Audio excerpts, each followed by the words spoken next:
Hi guys, sorry for the last minute adjustments here. I just want to make sure my camera is fairly squared up. Let me know in the chat if you can hear me, please. I don't know why it's bopping in and out of focus. I think once I get myself squared away, it's going to settle down and be fine. My name is Lindsay, the Frugal Crafter, and I did some sketches on location, probably the week before last, and there were a few that I really wasn't happy with. So actually, none of the paintings I did I was really thrilled with. So I'm going to try to finish them up here and turn them into something good. And I'm checking out the chat. Oh, good. It seems like people can see and hear me. And if you're watching this replay, then you can, of course, click on the settings button and speed it up if it's going too slow for you. And it is 3 o'clock, so I think we're going to just jump right into it. I know it's kind of a weird time for a live stream, but I had a quiet house all to myself, which is a rarity in the summer, so I decided I would take advantage of it. And I'm going to show you the sketches in question. This is my travel book. I've been carrying this thing around for years. I always have some other papers with me, so sometimes I'll go on a trip and I won't even use it. And I've gone like years where I hardly used it at all. But I started this book back in 2018, 6/21/18. This was a little sketch in Orono that I did. And I'll do a quick little flip through while we're waiting for people to gather around. So again, if you're watching the replay and you want to skip ahead a couple minutes, please feel free. This is just going to give people some chance to join us here. And this was just a little sketch from a park that I did. And this is it from that same park, just looking a different direction down the river. And then I've just got some random brush practices. See, your sketchbooks do not have to look perfect, guys. They don't. They shouldn't. They should be where you explore and try ideas, and don't be precious with them. Don't think you have to share everything on Instagram. Nobody's going to, I don't know, it might be in a museum someday. Who knows? But, I think people want to see the sketchy messes. These were sketches I did on vacation. Maisie was doing a sticker by number book when I sketched that of her. These are just some ferns I had seen. I accidentally had my book upside down when I did that sketch, apparently. Just some more brush practices there. I started to draw a squirrel, but it ran off, so I didn't get too far with that. Just some sky practices at camp. I think I was drawing the dog, but again, didn't stay still very long, and then a mermaid for some reason. And this is a New Year's. Most of these things in here would be travel sketches, but not everything. I guess sometimes I randomly just pick up the sketchbook and draw some stuff. This was actually one of my one and only winter plein air sketches. I did this with gouache. I carried that Himi gouache set of 18, which is surprisingly heavy to carry in a backpack. And this was, I had just finished dropping off all my tax stuff to my accountant, and I'm like, I want to go and do some painting. I need to de-stress. And so I had gone to the Audubon Center, and this is actually things were starting to lock down. This was like COVID times, and everything was locking down. I was getting stuff in just last minute to my tax preparer before he like shut everything down. And I just went out to the Audubon Society and I tried to do a sketch and I was so cold and uncomfortable, and I couldn't do it very long because I was just too cold. But anyway, that was my one of my one and only winter sketches. I haven't done many. And then apparently I needed a change of pace, so I drew a beach. Sadly, not plein air. Sadly, it was from a photo at home in my cold basement. And this was using those Paul Rubens shimmery, glittery. They're called the phosphorescent colors, but they have a hint of shimmer to them. I don't know if it shows on camera, but they're kind of fun. I really like them. And sometimes I think it's fun in a sketchbook, like as you're doing a painting or drawing, to make notes on the opposing side. A lot of times I don't work on the backs of my pages because I think maybe someday I'll want to tear the book apart and frame some pieces or something. So it's kind of nice to have one side for like notes, to do notes on the facing page and, use a sketchbook that way.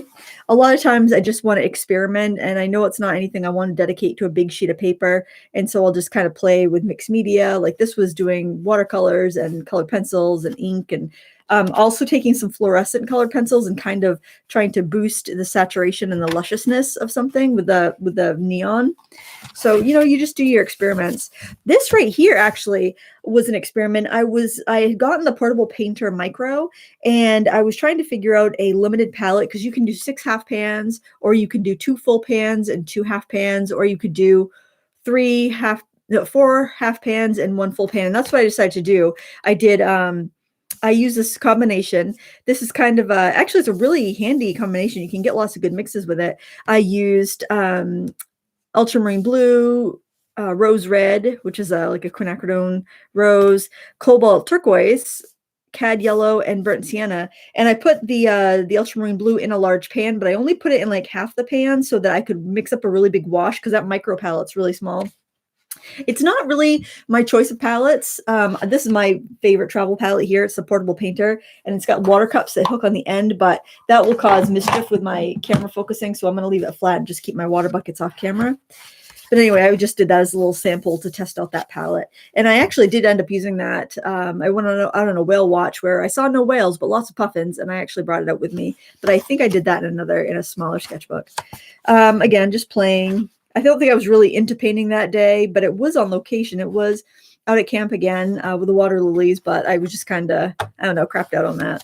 And then I took a little more time and did that one, which I was a little happier with. And, you know, that's what a sketchbook is. It's many opportunities for do-overs. This is one of my favorite places in the world. It's Sandy Point in Stockton Springs.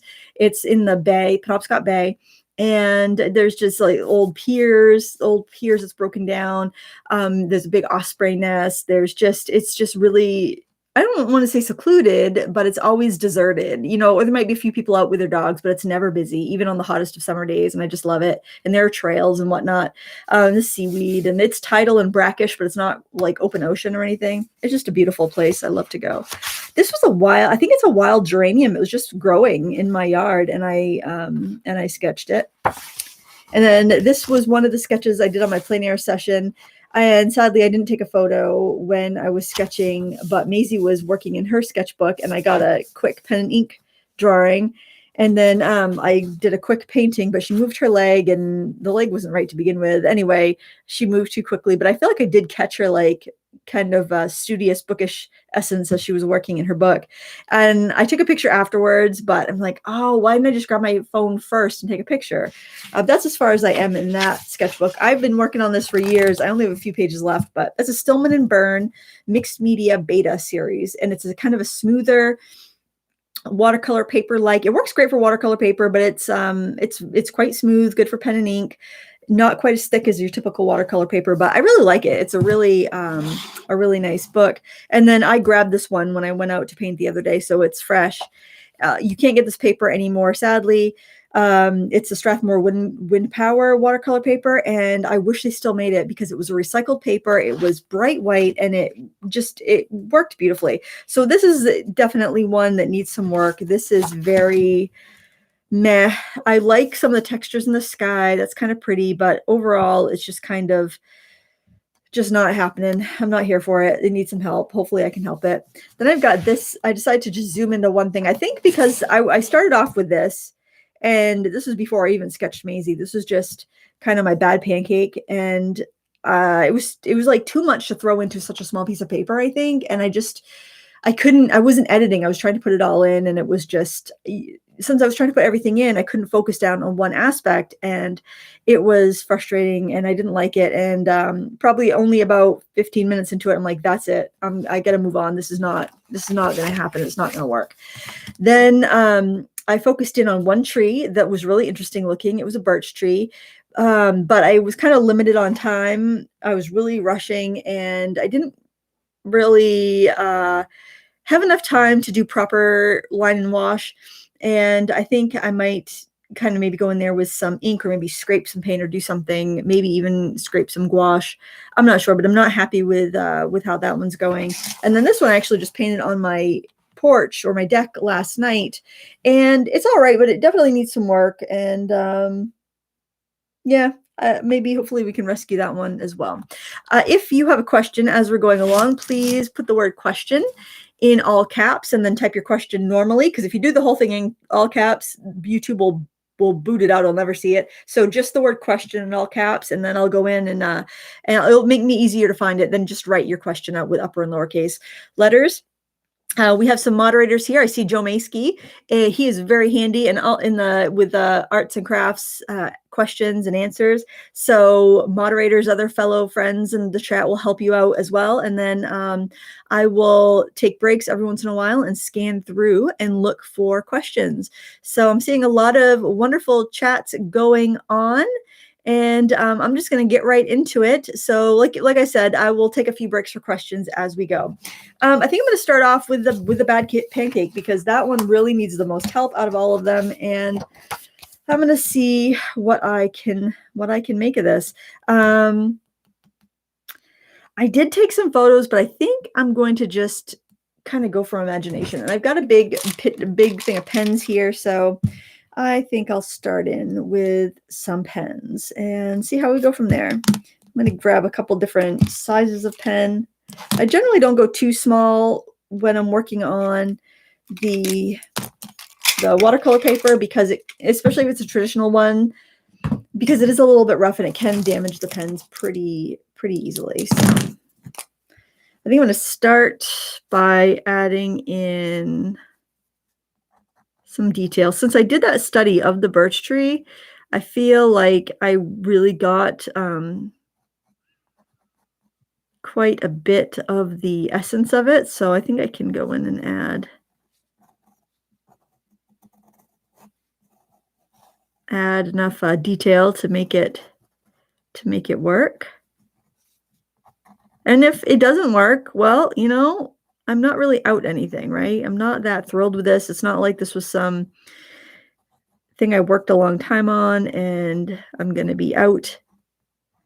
I got to go out and enjoy the beautiful day with my daughter. She wanted to go plein air painting, and that is wonderful. And this location here where I painted has a huge field of lupins, which will be in blossom probably the next couple of weeks, because they come out after lilacs. Lilacs first, and then the lupins. I'll probably scrub out some of this green here. I want to give this tree a little bit more of a thicker base. So I'll scrub back. Now, when you use your pens, the one thing to keep in mind is you do not want your paper to be wet when you use the pens, because that will ruin your pens. And I will usually use a thicker pen, and I'll use it on its side if I want a thinner line on watercolor paper, just to prevent wearing it down and damaging it. I feel like when you do trees in front of a scene, you can almost get this kind of like lacy screen effect, where you can put a lot of detail on that and just let everything in the background just kind of fall back and enhance your image. So that's another trick here. If you are working plein air and you come home and you're like, oh, this painting is just a whole lot of nothing but background, then find something in the foreground that you can enhance. Because I'm not like trying to make an accurate depiction now. I'm just trying to save this and make it into something I'm happy with. I don't know why my water pump just decided to go off. I made sure I hadn't turned the water on. I'm alone in the house. At least I hope I am. Do. Next on Unsolved Mysteries. You guys are all my witnesses. Anything goes fishy.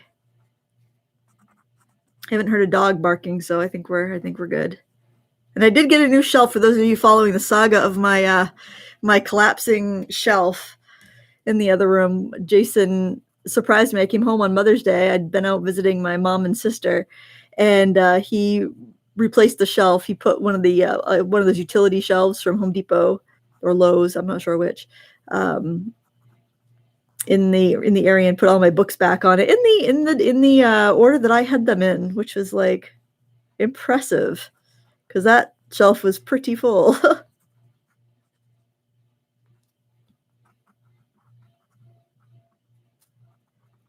And I did move. I had some frames on top that were really heavy, and I did move those. So rest assured, this one should fare a little bit better than our last shelf. Sometimes I'll look at my painting upside down and be like, okay, I'm just looking for composition and balance. And when you look at things upside down, you can, like I'm looking at these branches, I can make them a little bit better just because I'm looking at the composition and not so much, is this a tree? I'm looking at, does this thing look good? Does this thing look balanced? hold your pen from the end if you want to have like really good random branches.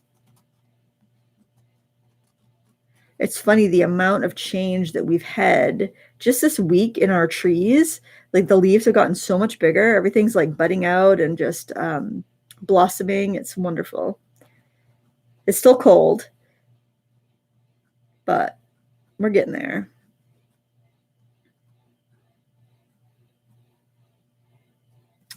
All right. There, I think that helped it quite a bit. Now we've got this tree over here. This was, I don't know what I think this is actually like a crabapple tree or something, if I'm remembering correctly. I'm going to, I kind of would like to have like a little bit of grass growing around it, because actually you could walk down a little path and launch a kayak or something here. So I want to delineate.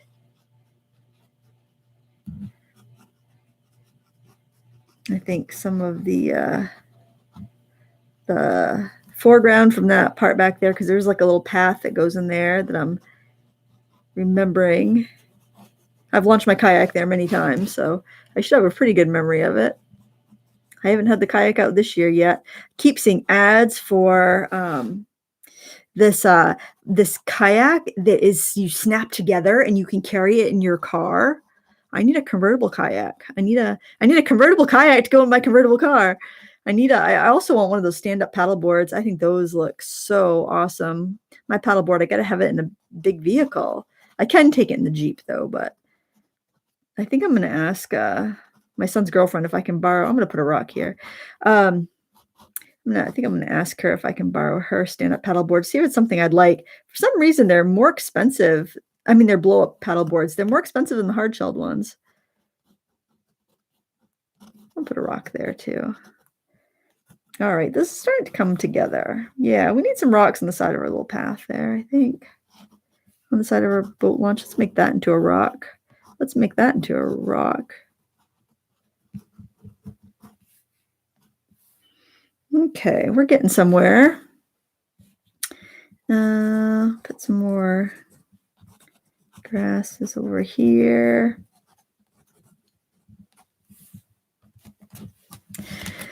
Let's see. Yeah, I think doo-doo-doo-doo is from the Twilight Zone. I think you're right, Wandering Star.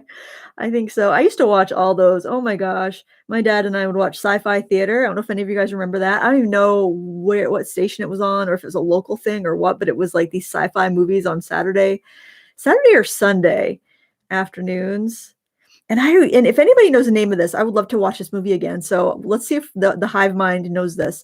Guys, do you remember a movie? And I think it was black and white, and there was this civilization that lived under the sand in a desert, and I think they were called the Sand People or something. It was a sci-fi theater classic, and these, like, I think they were scientists or maybe adventurers or something. They fell through the desert, and there was like this whole society of these sand people. And I don't know if it was called the Sand People or what, but I've never been able to figure out what that movie is. If anybody has a clue as to what that movie could be, please let me know, because I would like to watch it again. I am a huge sci-fi movie fan, and sci-fi books, all of it. Love it. Sandlot? Isn't Sandlot the baseball one? With the Edward James Olmos as and there's like a big dog. It's a baseball, like, coming of age. That's what I think of when I think of the Sandlot. I got a rock back here. I'm kind of jonesing to paint. Oftentimes, there was a couple ducks that were swimming around here when we were out painting, but they were too far away for me to really see. Sometimes we see egrets and all kinds of wildlife. Red-winged blackbirds. That's another one we see a lot. I love those. Loons, but the loons are usually not over here where it's so shallow. They're more in this connects to Fields Pond, and that's where you see the loons. I heard there's only like one loon, or you only have a pair of loons per like body of water. I think they need so much space to themselves or something. I don't want to get too much detail the further back we go, because then it's going to flatten out the image. So I'm going to keep my details like the bottom third, or things that are springing from the bottom third of the picture, so we don't get too much detail and flatten out our scene. I'm going to look and see if there's any questions in the chat. So if you have any, pop them in. I'm going to scroll back and take a drink of water. I am so happy to see somebody else said Sandlot. Okay, I'm going to have to look that up. Oh, somebody said Dune. I don't think it's Dune. I think it's older than even the first Dune, the David Lynch Dune. Yes, please drop a thumbs up if you are watching either live or replay. Thumbs up are great any time of day, any time of watching.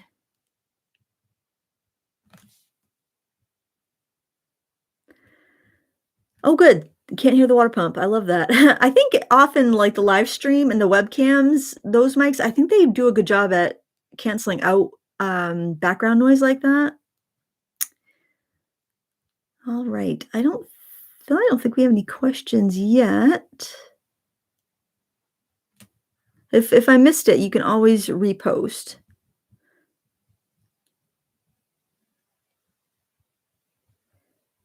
Invaders from Mars? Sally Greenfield says, I don't know. I didn't think they were Martians. I thought they were just sand people, like subterranean dwellers. But I don't think it was Chomps. I don't think it was that one, because I think that one was a little bit newer. This was like probably 1950s. It was, at least it's been a long time, but that's what I'm thinking of anyway. I might want to put some little birds in the trees, because there were these tiny little birds. I don't know what they were. And this borders on the, well, it doesn't, Fields Pond comes into our Audubon Society land. So we have a lot of really beautiful birds. And, so we do see a lot of wildlife. It's pretty well protected out here. But I don't know what those little birds are. There's so many different birds you can see. I love the Audubon Society. I think I'm going to end up putting some foliage in here. I think I might want to do some more with the paint. All right. Yeah, maybe I'll put a couple of just a few little birds, maybe just kind of hinted at. Something like that. All right, I'm going to get my scrubber out. My favorite scrubber is this one right here. It's very affordable. I think it's about under $5 anyway. It's the Royal Langnickel Menta Scrubbers. I actually like the one that's a little bit bigger, but I think I actually have that one upstairs or something. But the reason I like this is that it doesn't have stiff bristles. It's got golden Taklon bristles. It's basically a really short filbert, and that is just ideal for watercolor paper, because sometimes when you buy a scrubber, it's very harsh on your paper, and you don't want a really harsh brush, because it will make your paper pill, and it can remove too much sizing and just make it really difficult to work on. If you have to go over the areas, like if you don't just want to scrub out and leave it, if you want to actually scrub out and work over it. So I find this just to be pretty perfect. This is cellulose paper. It's nothing fancy or expensive. And this is several years old. I bought it at Ocean State Job Lot, and I think they had it because it was getting discontinued. So I'm going to scrub out where I drew these rocks so that I can put them in with some more neutral tones, or maybe even some pinks to bring out the pinks in the background and to break them out of the green, because that pink and green or red and green are opposite, so pink and green would be opposites. And this is just a paper towel, obviously. Just the paper towel. I'm actually lifting up some of my ink from the pen. It's probably just because of the sizing. That's one thing I do. That's one of the things I really like about this paper, is that it's heavily sized. But the downside is to heavily sized paper. And I think it's because it's recycled. So you've got whatever sizing was in the paper they recycled plus the sizing that they added to it. But when you do have sizing in a paper, that will affect things like your waterproof pens. Like if it's a heavily sized paper, you may find that your microns or other waterproof pens don't want to, like, they may lift up a little bit, just like if you were to use like ink tints. Your ink tints on heavily sized paper might not be completely waterproof. Like once it's dried, it might lift up a little bit because of the barrier that the sizing makes. I generally clean up my palette after I use it, but I didn't because I wasn't quite happy with this is all dirty from that plant that I painted yesterday, and I wasn't sure I was done with it, so I left all my mixes out because I plan on maybe going in there and changing it a little bit. I've got a mix. I've got some phthalo blue, and I've got mostly ultramarine blue. I think I'm going to throw a little cerulean in there. Now, I generally don't use M-gram watercolors in my travel kit, but I really love the M-gram cerulean, so I do have some of that in there. And I just be careful when I refill it to leave my palette flat. I'll pack it in my bag so it's flat, and it's pretty small, so I can do that pretty easily. But otherwise, Sennelier and M-gram are kind of tricky to have in a travel palette if you live in a humid area, because it wants to travel. It wants to travel and you really don't want your paint traveling when you're trying to travel with it, you know. You want some nice stationary paint.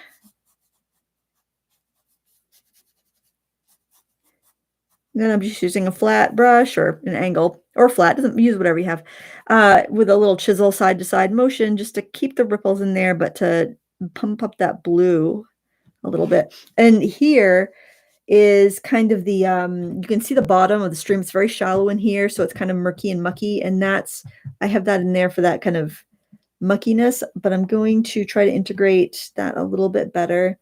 A little yellow ochre and a little bit of burnt sienna. I'm not brand agnostic, or I am brand agnostic, I should say. If I really don't notice a huge difference between different brands of, say, ultramarine or, your basic colors, burnt sienna.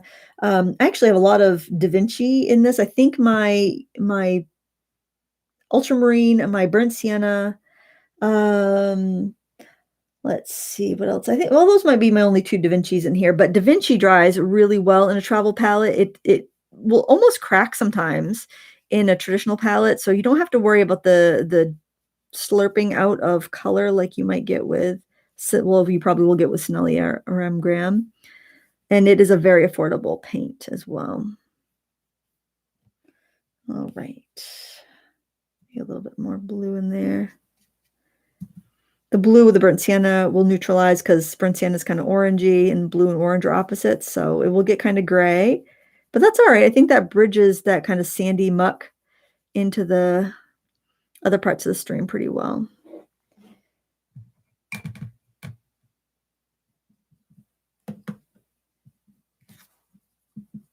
And I have some Daniel Smith. My split primaries, except for the ultramarine blue, are Daniel Smith. Some people think I have an axe to grind with Daniel Smith. I really don't. I actually just purchased the sample. Is it a sample or the mixing set of the new Daniel Smith gouache? So I'll be excited to give that a try.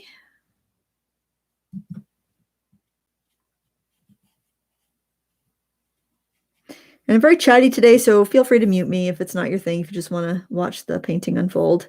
I will not take offense. I was very chatty yesterday. I went to play pickleball. I had so much energy too. I had a vegan donut that I forgot about. It was in the freezer from my trip to Portland. And I had that. I don't know if I was on a sugar rush all day, but I had so much energy. And after pickleball, I'm like, who wants to go do some laps? And everyone's looking at me like I just asked, hey, who wants to murder puppies? They were all just kind of like, oh, no, we're tired. We just played pickleball for 2 hours. But my friend Karen went, she did the trails with me. She might be here. I'm not sure.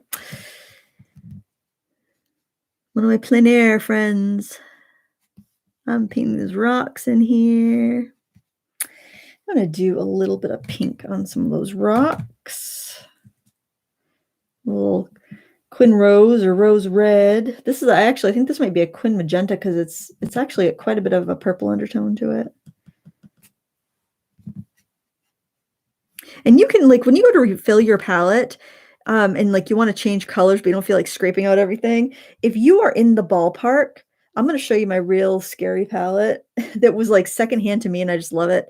But I'm going to show you what you mean. As long as you're in the ballpark, like if you're refilling like a phthalo blue, and you're like, I'm sick of phthalo blue. I don't want to ever use that color again, but I don't really want to waste what I have. I mean, I'll use it up, but you want to top it off with something. You could use Prussian blue. They have the same undertones. They're going to mix. You're going to get fairly good mixes. They're not the same color, but they're close enough with the same color undertones that you're not going to get mud with them. And I would just put it on there, like, have some fun. That's going to give you some really interesting mixes and a little bit of surprise. A little yellow ochre. And some of these rocks as well. I'm going to darken that rock up a little bit too. I think I'll do some burnt sienna and ultramarine. I will take a break for questions in just a minute. So if you have any, make sure to pop them in the chat with question in all caps. And if you're watching the replay when I break for questions, if you want to fast forward, you can.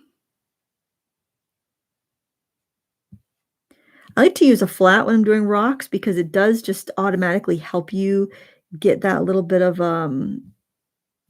rockiness, kind of helps you get that shape. Adding the darks kind of nestles the rock into the scene, which I love. This little crop of rocks here, just kind of like just got sunk in there.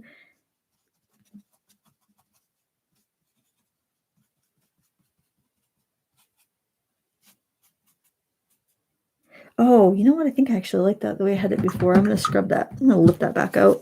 I liked how it had kind of a rough edge of foliage there. Another tip I would share is, and I was bummed that I couldn't get this option on my brushes that I had designed with Craft Ammo because they didn't have the option of the acrylic handles. But I love acrylic handles on a brush because not only can you scrape into your painting if you need to have, like you want some details, some scraping, some like grasses or what, and you don't have a credit card scraper, but because the handles are acrylic, if you leave them in your water, you leave the paintbrush in your water by mistake, the wood's not going to swell, and you're not going to get that that paint cracking and then the ferrule getting loose and everything. So that's something I really love to see in a brush. Of course, you should take care of your brushes, but sometimes it happens. All right, we'll let that dry while I take some questions. All right, Elaine G60 asks, having a major problem trying to properly shade the wings of both flying and standing cranes. Ink, paint, nothing looks right. I would try drawing it first, sketch it with like your regular pencils, get your values right, because it sounds like you may be having some confusion with values. Once you get a good idea of the values of the shading, then when you go and paint the cranes, like I think if I was going to do cranes, I think I would actually use a combination, and I can show you because I keep this on my palette now. I love these two colors, Potter's Pink and Cerulean Blue. They make a beautiful, soft, purpley gray, but it's very hardly a purpley. It's almost like just like a dusty mauve gray. And I feel like that has a lot of life to it. And it also has a nice texture to it if you use it wet and wet. So you could almost do your overall toning with that, let that dry, and then you could go in with like a liner and a mix of that color and line up. If you use that mix when it's not in a real wet puddly wash, you won't see the granulation. You only see the granulation if you've got a really wet like area. So you could kind of work that texture both ways. And that's how I would do it. But I think starting with sketching and getting those values down is going to be really helpful for knowing where the shadows are going to go. I don't think it's a medium problem as much as it might be an identifying your values problem. And then you should be able to mix from your watercolor palette. Sometimes ink can look a little jarring on a watercolor, especially if it's something really light in tone, like a white or a gray bird. All right. Hopefully that was helpful. Orchid Blue 24 asks, is the M-gram cerulean similar to the Winsor Newton in granulation? Oh my gosh. Hold on a second. Let me grab my Winsor Newton palette and see what my swatch looks like, because off the top of my head, I cannot tell you, but I got my palette right here. Hopefully I have a swatch in there. You know, Winsor & Newton looks a little smoother to me, but let me just do a side-by-side real quick. Let me grab a scrap of watercolor paper. I don't want to do it in my sketchbook just because I might need to open the I might need to change the page. So we'll give it a whirl. We'll see how exactly how it could compare. So let's just write what's what. Oh, let's not do that on my wet sketchbook. Oh goodness. Okay, so Winsor & Newton and MG. Let's give ourselves a little patch of water here on each side. These are pans, so they should re-wet pretty well. I honestly don't really have a problem with Winsor & Newton stuff re-wetting, even from tubes, but some people say they do, and I know Winsor & Newton says to buy the pans if you want to work dry and not do the tubes. We might have to let this sit for a bit to see what the granulation situation is going to be like. I like cerulean blue a lot, mostly for the texture, but I like the tone as well. I'll try to get another really big dark swatch of it in there. And this paper is nothing to write home about. It's not really great paper. It looks like to me the M gram cerulean has got less green. Yeah, the color's not very similar, honestly. And, you know, keep in mind that my stash might be a little bit older and things change sometimes, so.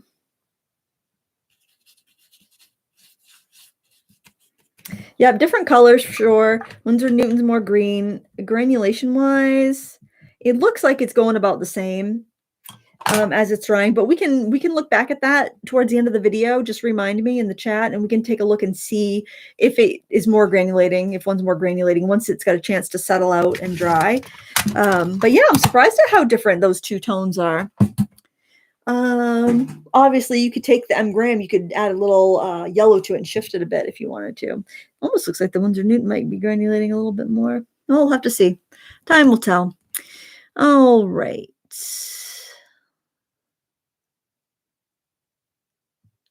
And I'm just scrolling back to see if I missed any questions.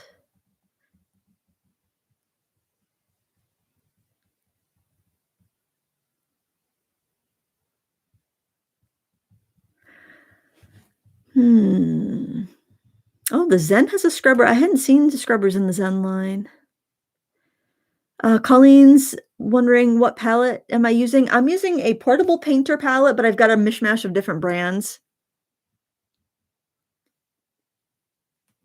All right, I'll see if there's any new questions. I think I've caught up going back. Oh, Janina says Winsor & Newton has a cerulean green shade and a red shade. That would definitely be a green shade, but let me just see what my pan says, because they do print the colors on the pans. If I can read it though,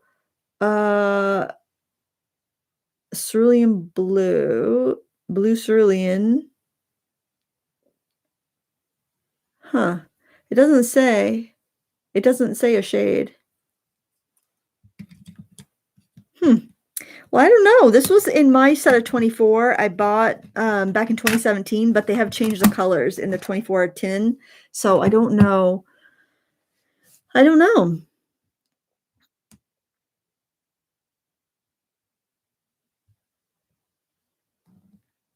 And again, just quickly looking about. Oh my gosh, somebody said that Elaine G60 says, just FYI, one of my Chinese tutors or professor examined DA Permatech under Daniel Smith Permatech under a microscope. Some shimmery some have plastic mica in them. That's interesting.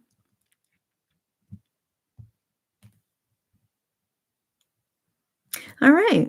I think I've caught up.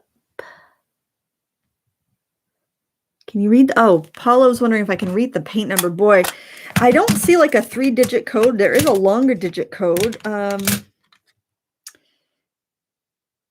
25287038. It looks like, but there's not like a 3-digit number like generally they have. It just says cerulean blue. So that's hopefully that's helpful.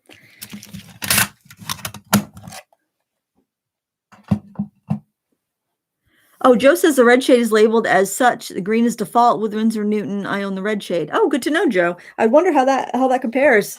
If the yours looks more like the M Graham one, that would make sense if it did. But I'll set this aside. It looks like they're granulating about the same. Winsor Newton might even have a little bit more granulation in it.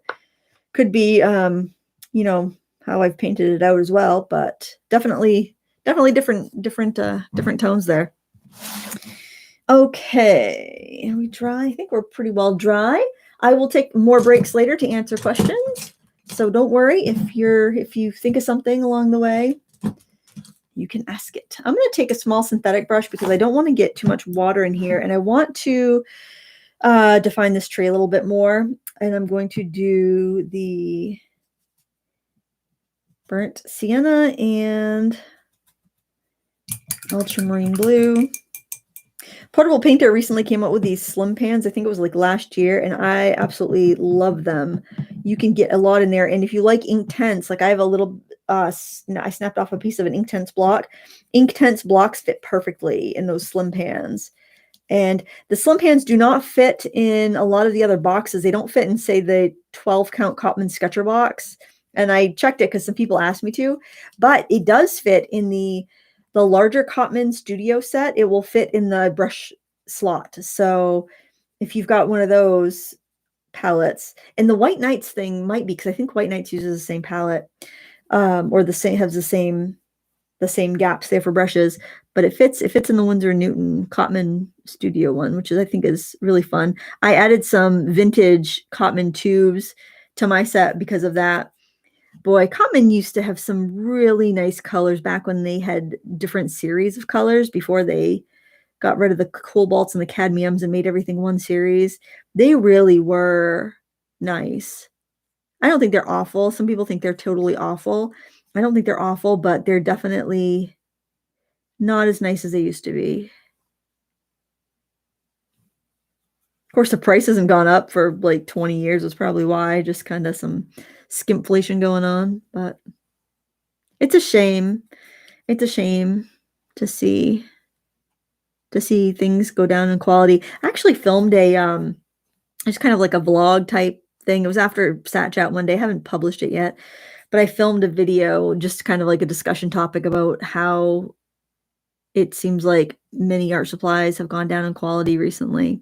You guys can let me know if I should publish it or not. Sometimes I will record those like little topics like that once in a while, but a lot of them I don't publish just because I'm like, well, maybe I was hasty, or I don't know, for whatever reason, or if it goes too long and I've changed my hair color, or it was like, I was really pale when I filmed that. Now I have suntan or fake tan as it is. No continuity.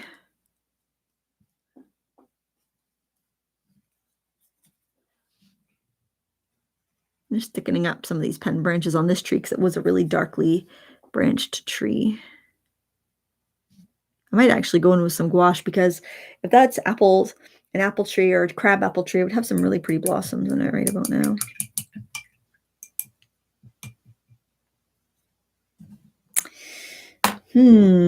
Okay. I feel like I need more contrast in those rocks. Maybe I'll just go in with the same color, and which is our mix of ultramarine blue and burnt sienna, and try to fix that up. Now, something I've noticed, and I imagine if you live someplace tropical where it's really humid, you might have an issue with this. My travel palette, the more I use it, the more juicy it becomes. So I typically will throw it right in my bag, and, I pack up, and I don't necessarily open things up to air them out.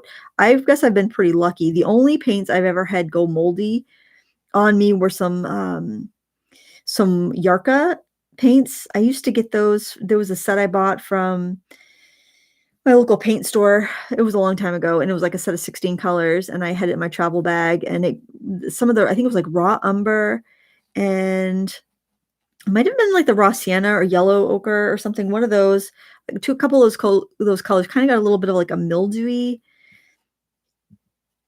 like spotty mildewy kind of mold on them. Other than that, I haven't had an issue, but I could definitely see paint kind of oozing into their neighboring pans. So you might want to, especially if you live someplace that's really humid, you may want to think about unpacking when you get home if you do some plein air, and letting your paints dry out. Just open them up, set them like on a windowsill or something, let them dry out really well. I'm great at giving advice. I'm not awesome at following it. Sometimes I come downstairs and realize I've left my brushes in the water and all that, but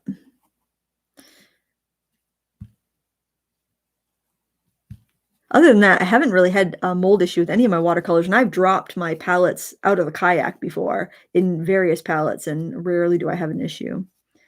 So, and that would be water, I think, that would lead to mold, like something that's very rich in organic materials. If I don't want to alter a painting too much, like I'm afraid I'm going to overdo it, then I go to a small brush like this, because it's only going to carry so much paint, so I don't have to worry about getting to going too overboard with it. I love to add peachy elements into birch trees, and plus I love to add warm colors in items that are closer to us, and items that are closer to us in a landscape would be things that are coming from the bottom of our page.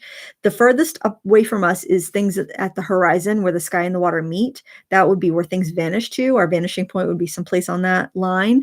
So if we're at this, if this is the farthest away point, anything higher than that on our paper is closer to us. So clouds up close to the top of our paper are going to be bigger and puffier, more overhead. Clouds that are further away from us would be smaller and more demure and further away.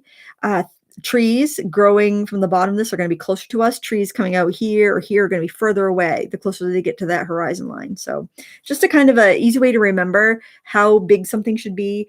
And also, if you make your things closer to you, warmer in temperature, they're going to appear to be closer to you. It's going to give a little bit more depth. So I'm going to take a little bit of yellow ochre, add some of that into my birch tree here.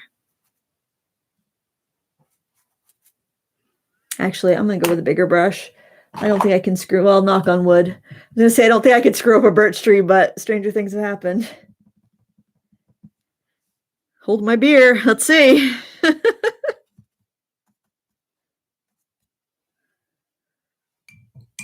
Hold my Mike Zero Sugar. I haven't tried that yet. I really want to try the Mike's Hard Iced Tea with zero sugar. That's going to be a summertime try for the old frugal crafter. Now I need to make this. Now I need to make this 18 plus. I need to make this live stream at 18 plus now. Oh well. Oh, I'm wondering if one of those pens I used is not waterproof, because it should be. It's Windsor. It's my Winsor & Newton. I use a Winsor & Newton 08, but I am definitely picking up some ink there. Could be the sizing of this paper. Maybe that's why they don't make it anymore. It is such a highly sized paper, which I love. But that could be why. I'm going to put a little cobalt teal in there too. I think that will make a nice lively gray when mixed with those other primaries. Yellow ochre, quin rose, I think cobalt blue will be pretty in there and not be too overwhelming. I think it will just neutralize, get a little gray, but a lively, pretty gray. I like that. I think that's nice. I'm going to make a little peach though. Take a little of the yellow ochre right directly into my quin red, quin rose, whatever the heck I got going there. So even though I have all these colors, it's a fairly limited travel palette, but I still don't use all the colors in one painting. I'm definitely going to be, I was going to say I'm going to be deciduous. Well, that's a tree. This is a deciduous tree. I'm going to be decisive, not deciduous. Well, it could be deciduous and decisive, I suppose. I'm going to paint this deciduous tree in a decisive manner. Oh, and I think I'm going to take a little bit of that, add to my rocks as well. I like that. This is so much better than it started. I should have taken a picture. Oh, why didn't I take a picture of this before we started. I don't even have a picture on Instagram of my bad pancake.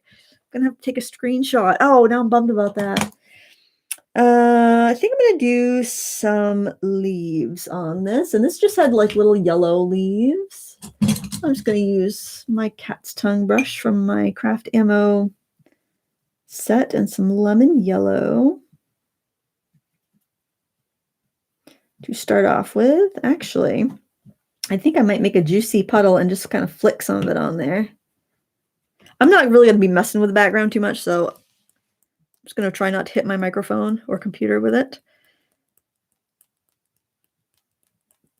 And these little yellow leaves would be more like the buds that haven't quite popped yet. And then I think I'll take some, I have some Daniel Smith, a serpentine in a stick here. That's what's in this thing. I'm not sure if I'm going to keep that or not. I think that's a really pretty color. It granulates nicely, but the way I tend to use it is more like a sap green. And I don't think I'm getting like the best effect with it in my travel palette. So as that runs down, I'll probably put either sap green or green gold in that. I have hooker's green next door. And honestly, I like sap green more than I like the serpentine or the hooker's green. But I think if I had green gold and I had hooker's green, I think it's actually it's a more versatile combination because I can span more greens with that. So sometimes you don't put your favorite colors in. Your favorite colors are like your favorite dessert. You would get sick of it if you have it all the time. It's just very specific, you know? So it's in a travel palette situation where you don't have that many colors. It's kind of nice to have the more useful ones you can mix a greater variety from, in my opinion. I don't know why I have so many colors anyway, because honestly, I keep going to the same ones and I like mixing colors. And I feel like I get better results when I mix colors rather than relying on convenience colors. But I just have like a obsessive paint collector problem, I guess. And I'm going to take some of the hooker's green, maybe just do a few little. I don't really like the hooker's green on this actually, but I got to put it in a couple places now that I've started to add it. Otherwise, it doesn't quite look right. But I like that. I think it gives a little bit of life. I think I also want to take some of this mixed dark color, the ultramarine and burnt sienna, and add some of that into our little tree because the pen work is too lacy. It needs to have a little bit more oomph to it, and even thicken up some of these branches with it. And I love a brush like this because I can go in with a bigger shape if I want to, but I can get a nice point and I can carry a lot of paint. So it's nice. It might carry a little too much water if you're trying to get into a small area though. So keep that in mind. If you're having a hard time with water control, like you're getting too much, just go with a Taklon brush and go with a smaller size. And that's going to help you. Like sometimes when you're mixing color with these, they're so soft that they just kind of flop around. I don't think you're going to hurt a big brush like this, but you are going to end up picking up more water and the water will dilute your paint, obviously. So you'll end up with a lighter color than you might want. So, and the Taklon brushes are so robust, they can really handle the mixing without damage.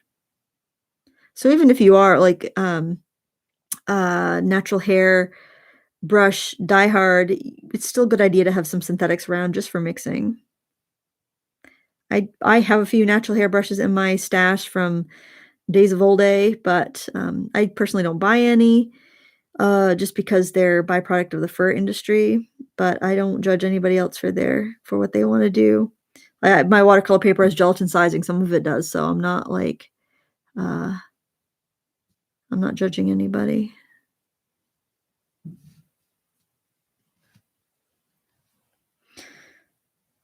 All right. I kind of like that. I think that looks pretty good. I don't want to do more to that tree. I think I'll overwork it. And I think when that dries, it's going to be perfect. When that kind of dark mix dries, I think it will be good. I can go in with some white gouache if I want to. So far though, it's all pen and watercolor. One thing I feel like I really have to have in my travel stash is the cut up credit card. It's cheap. You know, when you get a new credit card in the mail, your old one's no good, or you get a gift card and you use it up. All you got to do is chop it up. I actually have just a plastic bag that is just full of like scraps, just like cut up gift cards and whatnot. I probably have, I don't know, anytime anyone gets a gift card, I just cut it up after it's used up and I just throw it in there. So, save them. They work great. In fact, what I'll do is like when I get a new card, I'll cut it up, the old one, and then I'll throw some of it away and I'll keep the other half for painting. So identity thieves can't get my information if they want to, go through my trash cans or anything. That's how paranoid I am. But hey, I've got probably enough to last a lifetime. Of course, it's not like you use these up. They will last a lifetime anyway. You can also use this to like scrape paint across your tree. Or scrape paint off of your tree if you get too much, if it's still wet. Or scrape tree trunks in the distance. If your papers, you can really play with it because sometimes it will scrape the paint away. Depending on how damp the paper is, if it's sopping wet, it'll leave a dark line. If it's starting to dry, you can actually scrape out a light line. And I find that the bevel ends on brushes are more likely to scrape away paint than they are to cut in and give you a darker line. So just something I've observed. You can let me know if you've observed something differently. I'm going to add a little bit of yellow to these grasses right next to these rocks, and then I'm going to darken up some of the grasses on the opposite side to help break them up a little bit. I'm going to go right in with lemon yellow and see how that does.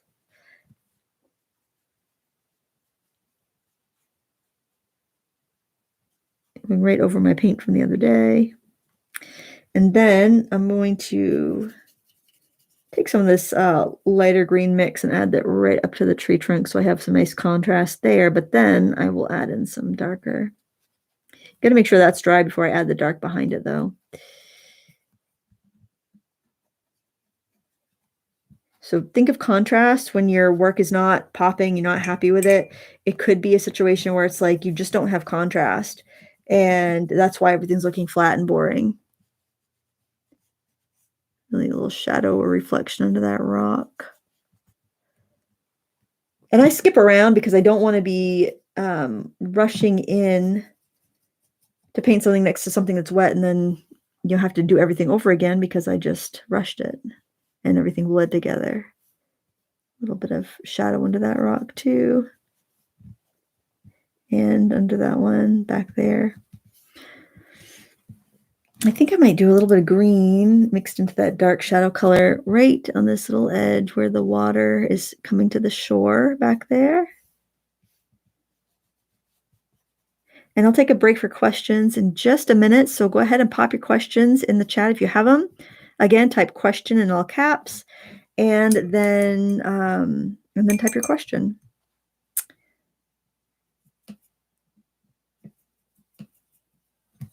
I'm not sure. I think this is this. I'm not sure what brand Hooker's green this is. It might be My Mary Blue. I'm not sure. I don't think it really matters. Honestly, if you're getting a decent brand of paint, I don't think it really matters what brand you're getting. I will, if I run out of M-Gram Ultramarine Blue, guess what? I'm going to grab whatever tube of Ultramarine Blue I have, and I'm popping that in my palette. I'm not going to order another tube if I have a tube of Ultramarine Blue. That's just fine. Some people are probably a little bit more finicky about it than I am, but yeah, it doesn't, as long as it's a quality brand, it does not, I'll start mixing, especially after I've done a review on a product and I don't need to keep a palette pristine.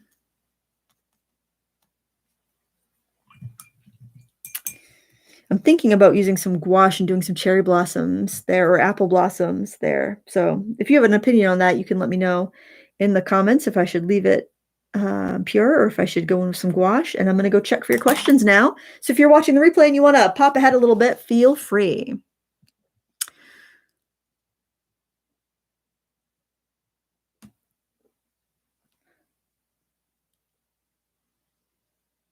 Oh, we might not have any questions. I'm scrolling back and I'm not seeing. Oh, here's one. Juicy Tulip. Oh, what a great name. Asks, something really weird is happening to my Winsor & Newton paints in the small makeup-like pans. I wonder if I should just put them in metal pans. I wonder if I shouldn't put them in metal pans. Oh, that's interesting. I wonder if they're like oxidizing or something. That's weird because I have used old makeup palettes to put paints in, but those are aluminum, makeup is in like aluminum pans. They're not magnetic. And I don't have like artist toolkit, which I think those are magnetic metal pans. Like, so they could be doing something to like your mineral colors, the iron colors. There could be maybe some oxidation happening. I really don't know if anybody there has used metal pans for their watercolors and had a similar issue. Please help Juicy Tulip out. If you want, you can at her, like you do the ampersand sign and then her name and just like click on it. And then when you reply to her, it'll show up to her. She'll see like a big orange bar so it'll catch her eye because I don't know, or his eye. I don't know. Yeah, it sounds like it might be an oxidation type thing happening there with the metal. Fana says, I miss the old days when I had one small metal palette, so little choice. So I mixed a lot more colors to get mine. Yeah, I'm telling you, like if I go traveling somewhere, I bring very little stuff because the more I bring, the less I do. And yeah, I sometimes like long for the days where I just had one palette. Not that I makes me want to get rid of any of the ones I have, but I totally get that.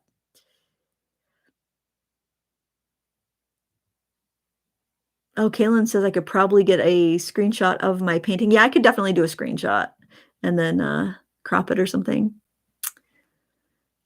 Okay, gosh, you guys have it under control. There's not a lot of questions.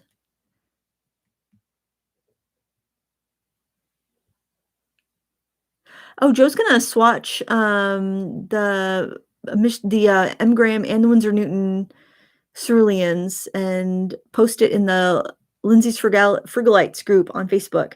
Joe, if you want to, I don't know if it will let you put a link. I think you might be able to because you're a moderator. If you want a link to the Facebook group, you could do that, and then people could know where to look for that swatch. Okay, I think I'm caught up. I'll see if there's any questions that just popped up.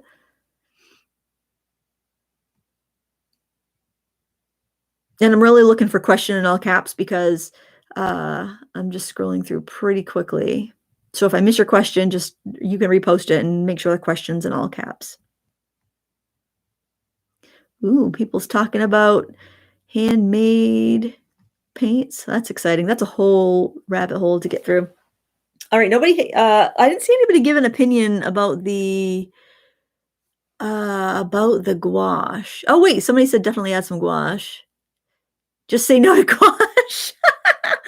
Oh, MJP27. I know your opinion on gouache. Oh, it's hard. I'm tempted. You know what I might do though? I've got some bleed proof white. I might just mix that and make my own gouache colors.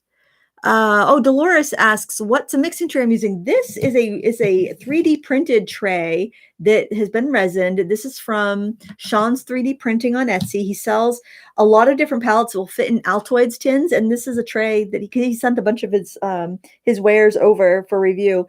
And yeah, I just grabbed it. It's great because it fits in really well. It's lightweight. Don't have to worry about it breaking. And the resin keeps the paint from beating up, which is really handy. I actually resined a palette that I bought. It was very, very poor quality. It was on Amazon. It was a little wooden travel palette, and it was like just spray painted the mixing area. And I'm like, that's not gonna last. It's gonna stain so bad. And so I resined it, and now it's perfect. But luckily I didn't pay that much for it, but I paid more than it was worth, I think, considering the quality. I think I will actually take a little bit of this bleed proof white. This is another product I absolutely recommend. I've had this for probably about 8 years, and I am only halfway through it, and I use it all the time. It is an extremely strong, opaque white gouache, and it's called bleed proof because if you use like alcohol markers, or you use watercolors, or you use inks, anything or water-based markers, this must have some sort of like shellac in it, because if I paint this right on top of a piece, it doesn't matter like how staining a color is, how strong a color is, the color does not leach up through. So it's really handy if you like to use like some colored pencils, the colors will leach up through. Some, especially your oil-based colored pencils, for some reason, you wouldn't think they'd be water soluble, but they'll leach through. Like if you try to go over with a gel pen, this, you're not going to get that issue, which is really, really nice. So I'm going to take some of this Quin Rose and mix it in with that. And it's just very opaque that so much that um, you could actually do like, thin it down halfway and it'd be completely opaque, but you would lose the bleed proofness of it the more water you add to it, but it still keeps a lot of the opacity, which is really, really lovely. I almost always add water to it unless I'm, like, doing a highlight and I know I'm going over some sketchy material that's going to be bleeding on me. I think I wanna turn this into a crabapple tree, and I want some crabapple blossoms.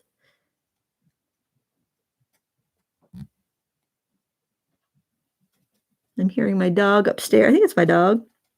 I'm definitely hearing my dog, but, probably my husband's home from work because the dog is such a lazy bones. She will nap all day. And she wouldn't even go on a walk this morning. She was being a brat. I tried her on 2 different occasions to get her to go for a walk, and I think she was too worried about a squirrel that was in the tree out back. She wanted to be out back, harassing the squirrel. And so I let her stay out back for a while, but she sometimes gets tangled. Her line gets tangled. I can't let her loose. I can't just let her be out back because she's got a wandering way about her, and she will not stay in the yard. So when you're doing trees, you're doing leaves and blossoms and things, keep in mind that there are branches in front of you. There are going to be branches on all sides of the limbs. So when you put your leaves and your blossoms and whatnot, you want to make sure you've got some in front of your trunk, some on the side, some on the back. They don't have to necessarily be connected to any branches either. Your brain will fill in that. Your brain's going to fill in the difference. This tree, oh, you know what? That tree would not, that branch would not be in front of that bird. Shoot. Oh, well. So because this is up higher, it's sprouting out from a higher point on the paper. It's actually going to be behind that. And I'm like, I'm going to let that reach right over there. That was a mistake, friends. Don't do that. I'm going to have to do something there. I'm not going to worry about it now, though. Also, when you're plein air painting with a sketchbook, it's a good idea to have some little clips to clip your book shut while you're working. If it's windy, it's going to be very aggravating. You could also tape it, but I usually just use clips. I usually don't worry about white borders or anything when I'm out plein air painting. And it can be kind of wasteful. Then you got to find a way to dispose of the tape. If you need to bring like you should always have like a little trash container or a bag with you that you can stick your trash into. There's no guarantee that where you're going to paint will have a trash receptacle. I like this though. These are really advancing though because of how bright and how warm in tone they are.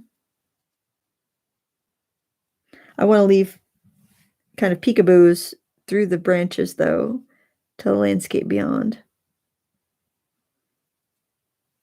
Oh, and when you have dried paints in a pan, you don't have to worry too terribly much about contaminating your colors. Like I can sneak in there and grab a little of that dark magenta. I'm not really depositing much of that light color. And if I do, it's only on that top film, which I can wipe off with a brush when I'm all done for the day. So I would tell a child, clean your brush before you go into the next color, before you go into another color, because kids can be pretty they can quickly contaminate a palette, but most adults I don't think will, especially if it's their own palette. Although that said, teaching, I do find the kids usually leave their palettes in a much cleaner state than my adult students do if I'm supplying the stuff. And they're beginners. I get a weird clump of flowers up here. That's all right.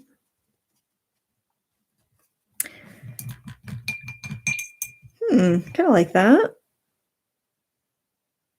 It needs more though. It needs more. I think I'm gonna go with a little bit bigger of a brush because this is a little tedious, and then I'll get some variety. Oh, here's another thing. I don't have any pliers in here right now, I don't think, but the ferrule is really loose on this brush. This brush has a lot of problems. You can see it's been left in water by me, and the wooden handle has swollen, and then it made the paint chip. And now my ferrule is loose because swelled up, and then it made the cheap aluminum ferrule get loose. So what I could do is just kind of crimp it with I like to use nylon jaw pliers from jewelry making and just kind of give it a squeeze. If you can get the top off, you can put some super glue in there. I like Gorilla Glue or either regular Gorilla Glue or Gorilla Super Glue, and then put it in there, let it dry, and it'll be good as new, except for like, the paint chipping off of it. But just a little quick fix if you find yourself in that predicament from leaving your brushes, from bad brush hygiene. I love crabapple trees. They're so pretty.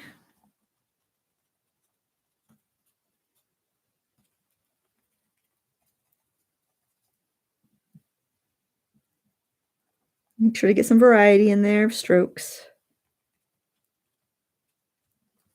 Trying to line up my pages. This is one thing that I probably should tape off the edge because I tend to go right out is I will fill the space like a goldfish.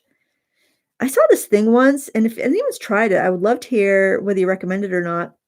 I saw this thing once. It was some sort of painting board, and you would get it to fill exactly the size paper that you use, and it would have these like it reminded me of those like cheap poster frame pieces, but it would like clamp over these plastic pieces would clamp over your paper and seal it to the board so that you'd have like a white border. And I think it had like came with gator board and these like clips. And I can't remember what it was called, but it sounds like quite a invention. If anyone's used it, if anyone knows what I'm talking about and can tell me what the name of the product is, that would be great. And if anyone's used it, that also would be great to let me know about it. I think I will take a little bit of that bleed proof white and mix it in with some green. See, it doesn't take much. You do not need a lot.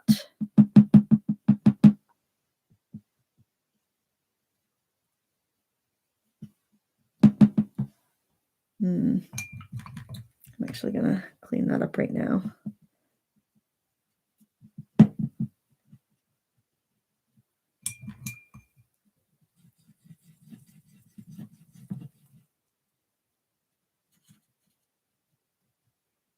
Kind of a pea green and more of a cooler green.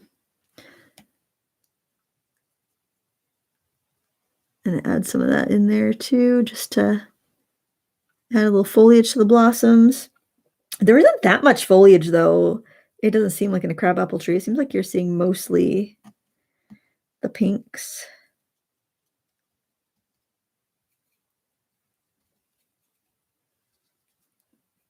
Don't you love how I ask your advice and I just do whatever the heck I darn well please what I'm painting? Well, that's what we all can do, right? It's our own work. We can do exactly what we please. That I kind of like this. Oh yeah, going to some of this more pea green color with the serpentine. I think I might flick some of that color on. I think that would be fun.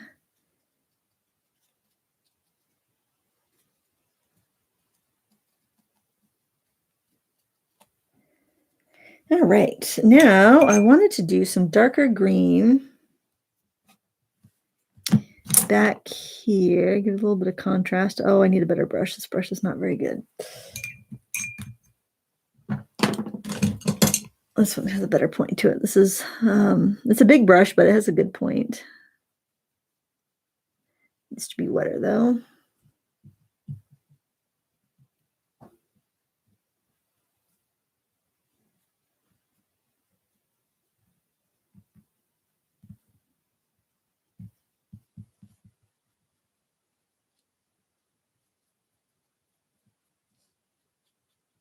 Should be very lush because it's right on the edge, right on the right on the edge of the stream. So it's going to be very lush. This is one of my this is my number 8 round from Craft Ammo from the brush set there.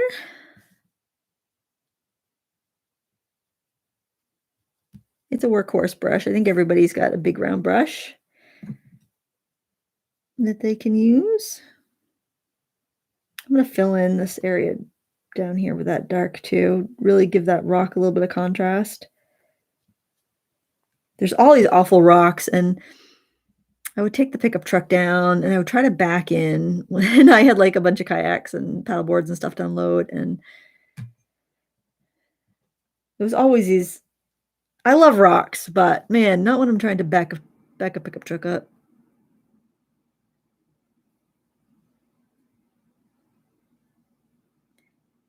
I go with friends. Well, usually if I have a bunch of kayaks, I'm with friends, so we can just carry them a little ways. But if you're by yourself, or if you're just feeling lazy, you and your friends are just feeling lazy, just want to back up to the water.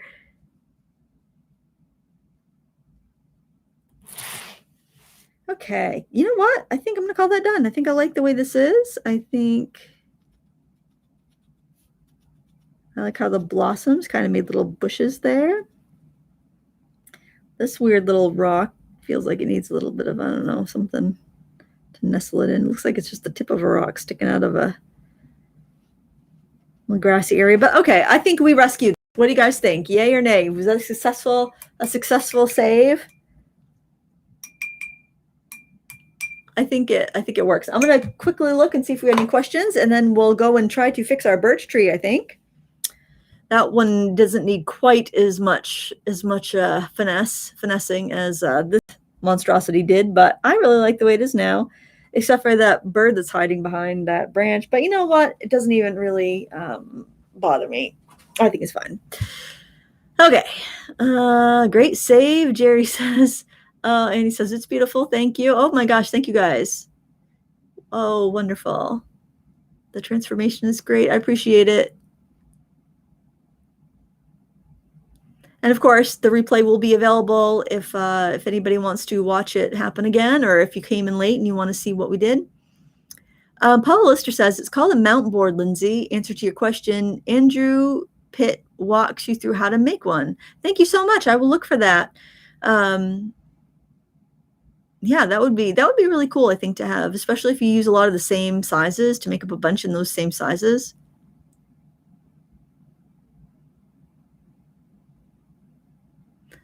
Just scanning through, looking for questions. Again, pop ahead if you are watching the replay and you're not interested in the questions. Sonia asks, do you use your watercolor brushes for the bleed proof white or less precious ones? I use my watercolor brushes. This is just a gouache. It is completely resoluble. So if you've, like, say you had this from 20 years ago, I don't know when they invented it, but say you have an old jar of it and it went dry, just add some water in there. What I would do, honestly, I would boil my tea kettle. I would put, like, if this was rock hard, then I would boil my tea kettle and I would just pour maybe like a teaspoon of water in there and just kind of let it soak in. After it cooled off, I would just cap it up and then let it sit for a couple of days. And I would go in with a toothpick or something and stir it up, and it would be soft again. So you don't have to worry about damaging your brushes. So that's another reason I really like this. It's about $10 a little pot, but it's just so concentrated. It will last you so long. I can't recommend it enough. Dr. P.H. Martin's, that company is makes another product I really like called Hydrus liquid watercolor, and they were a pigment-based liquid watercolor. Super vibrant, gorgeous, beautiful, beautiful colors. My only downside to that is that it does not re-wet in the palette very well, the Hydrus watercolors. I mean, you kind of want to use it as you need it out of the jars, but make really beautiful quality products. I can't recommend them enough. Their Bombay India ink is also really wonderful and light fast. Let's see. Sneaks asks, what kind of epoxy on the 3D palettes? Two-part, do these palettes stain or can you clean them with a magic sponge?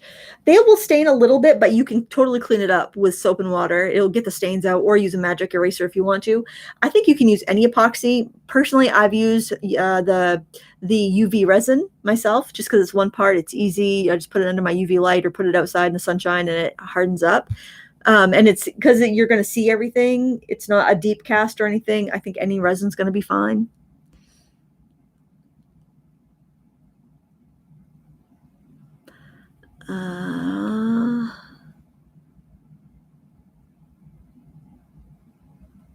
Oh yeah, there's a lot of questions about the resin. Yeah, I think anything's fine, but I like the UV because I get a very reliable cure with UV resin because my studio's not very warm and it can be kind of humid around here. So I don't have the variables that I have to worry about. All right, so let's go on to the next one. I'm just going to hit this real quick with my heat tool because the next one is actually in this in this sketchbook, and I don't want to mess up this page. I can blot that really wet spot there, I think. Quick tip: if your pages are warping, if you heat the back side of the page as well, that will take out a lot of the problems. All right, I like this. That's cute. I actually like it now. I didn't like it before. Sometimes it just got to take a couple days, not look at it. You know, give yourself time to forget the battle, and then you will have a good time with it. All right, this was a very quick sketch I did. I actually am not unhappy with it. I just kind of think it is not quite done. And I have the little birds in that one because they were actually in the tree when I sketched it. I did some spattering and some cerulean blue in the background to do my kind of mottled sky, and I like that, but definitely needs a little bit of finishing touches. And I'm going to use it all, use everything. All right, I don't think I'm going to go in with ink though, just because that was going to take some time. I'm going to start off by mixing up a nice dark. I actually do have a black in this palette. It's PBK 11, but it's more for granulating effects than for actually painting with, because I think it's kind of a waste to use it as just painting a solid black. You lose that beautiful granulation, and I prefer to just use colors I've already been using to mix. Man, look at that. That's from that paintbrush. All right, I'm going to mix myself up a nice big puddle of the ultramarine and burnt sienna. And if you prefer burnt umber, use burnt umber. I mean, it doesn't much matter. It's going to work either way. The burnt sienna has such a orange undertone that it really works well with the blue, but burnt umber also works. So it's kind of like hair color. If you underneath brown hair is red. So if like you were to bleach your hair and you have brown hair, it's going to go red before it will go to a lighter color. It's like, because that color is present, that pigment is present. It's like in brown, an orange pigment is present, and you know that blue will negate it and make it dark. I'm going to start off with an angled brush. I'm going to put some spots in here. I'm just going to kind of sloppy with it. I basically want to, I don't like how much scratchy line work that I have in there. It's not sparking joy. I also want to do some credit card scraping. I hope I have enough paint on there. Like I said, we're not going to spend a ton of time on this one because I don't feel like it needs that much, and I don't want to lose the immediacy. So the big advantage, I think, to a porcelain palette to this one here would be it wouldn't dance around on my table. I should have used a little poster buddy to stick it down before we began today, but I didn't even think of it. I really love this technique for birches because you get that paper peeling off the birch, and I feel like a credit card really gives you that that texture and that feel.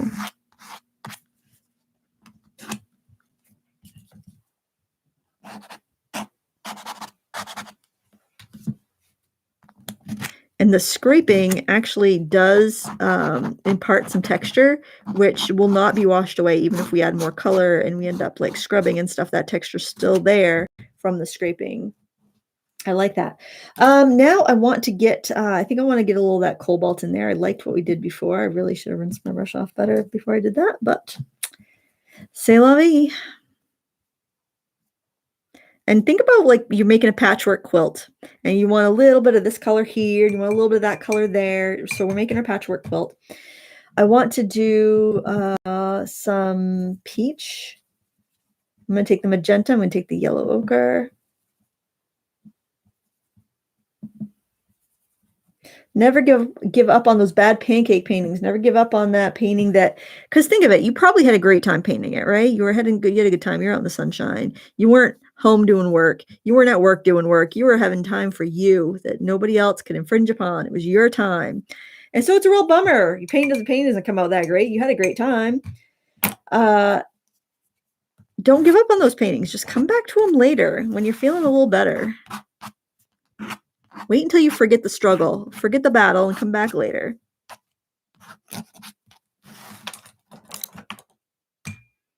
Now let's do a little yellow ochre.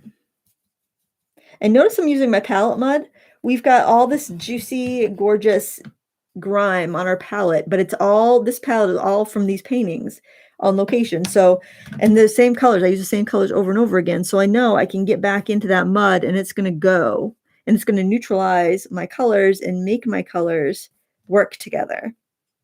And you're probably thinking, Lindsay, you were getting way too dark with this. I am getting way too dark with this, but the reason I'm getting too dark with this is because I fully intend to scrape over some bleed proof white. And then I need that contrast. Since I know I'm going to do that, I need to have that contrast there so that it will show up when I want to do that. Let's use a liner brush. This is one of my Craft-A-Mo liners. I'm going to squeegee up. I'm going to suck up all that gorgeous paint. And I'm going to do my little lacy branches. And these branches, I mean, this tree was wild. It just had like the branches were swooping down and going every which way. It had like the major case of birch tree bedhead. And there was no taming it. And I was like, hey, I don't want to tame it. I want to lean in. I want to lean into this wild mess. Remember, branches grow from all parts of the tree, all sides of the tree. They don't all grow from the left and the right. They grow from the middle. They grow from the front. They grow from the back. They're going to be coming out here and there, and they're going to be spreading their branches in all sorts of directions. So make sure that your branches are also going out in all sorts of directions. Like flailing arms, trying to catch all the birds that are jumping out, that are falling out. Think of it as flailing arms trying to catch all of the baby birds that are falling out of the nests. They don't want to let any of the baby birds hit the ground, so they're reaching out in all directions.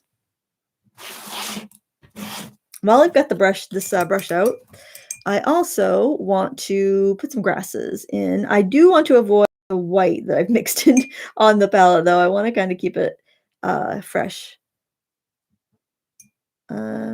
Let's see. I don't think I have any white in this mix here, and I do need it to be pretty strong. Generally, I wouldn't mix with a liner brush because it's a lot. That's a lot of agitation to have in such a dainty brush. That could harm it.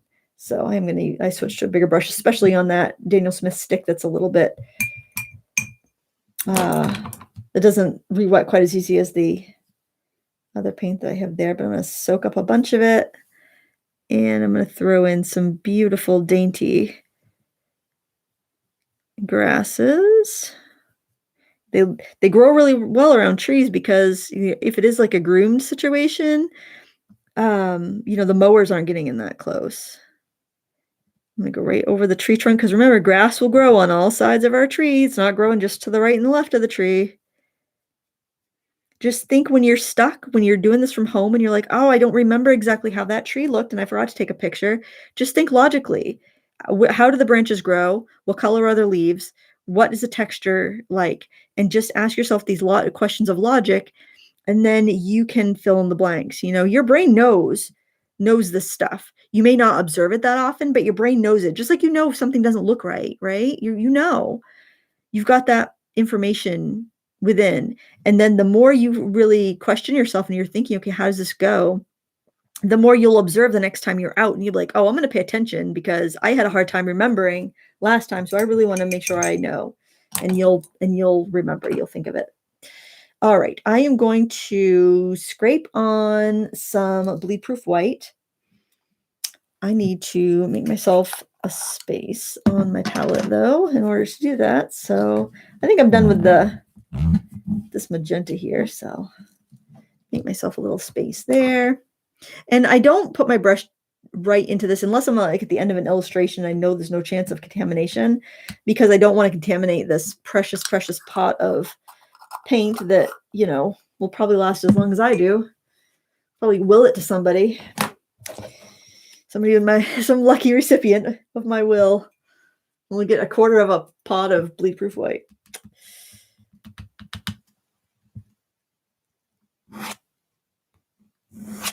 Now, one thing I'm noticing here, look at how cool undertone that white is. If that is not vibing with what you're doing, add a little yellow ochre to it, because that's very stark. It's very cool in undertone. I'm thinking I do need a little yellow. I do need some palette mud or some yellow ochre in there. I think I'll do yellow ochre just because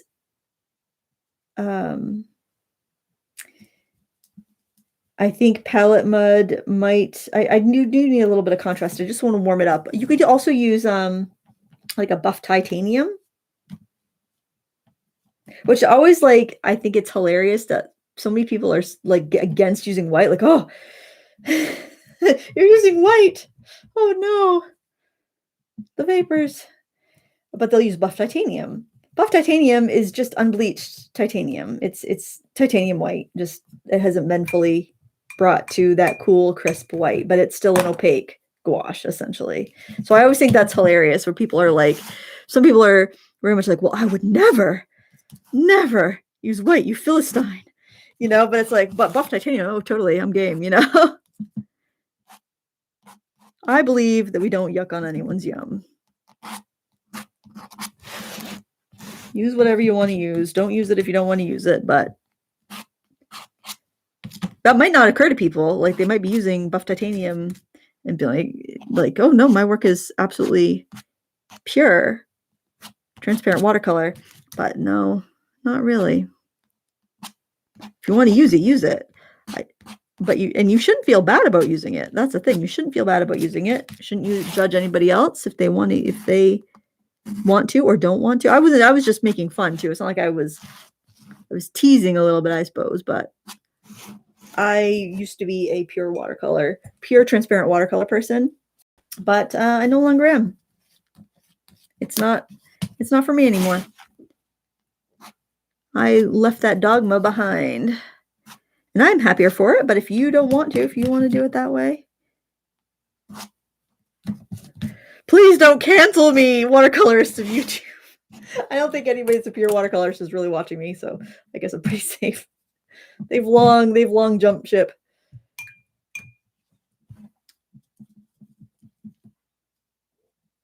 I probably would have grabbed a ceramic palette, except I didn't have one right next to me, and I was kind of rusty on the whole live stream thing, so I was running out of time, and it's like, we're going to be using what we have right within arm's reach.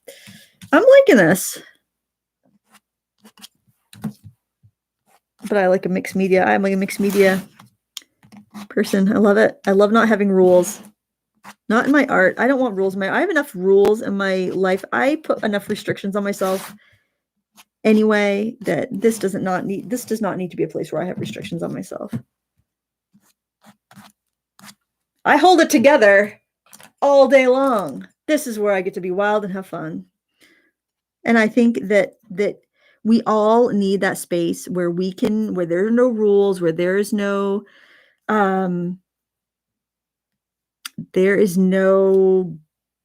gatekeeper. There is nobody telling us that we have to do this or we have to do that. This is our place where we don't need to ask permission, and we don't need to get anybody else's blessing if we want to create what we want to create, however we want to create it. I'm liking that. This is your time. When you're sitting at the easel and you're doing your thing, that's your time. Nobody else can take that from you. Guard it. I'm going to put some of these little red branches we see sometime in the spring. I don't know what they are. They're these little red branches. I like them. I'm going to put some in here. They'll look good with the green. But it's your time. Don't let anybody make you feel bad because you want to take some time and paint. Don't let anyone tell you what your painting should look like. Don't let anybody shame you for having art supplies. Don't let anyone shame you for taking time for yourself. You've got to fill your bucket before you can fill anybody else's.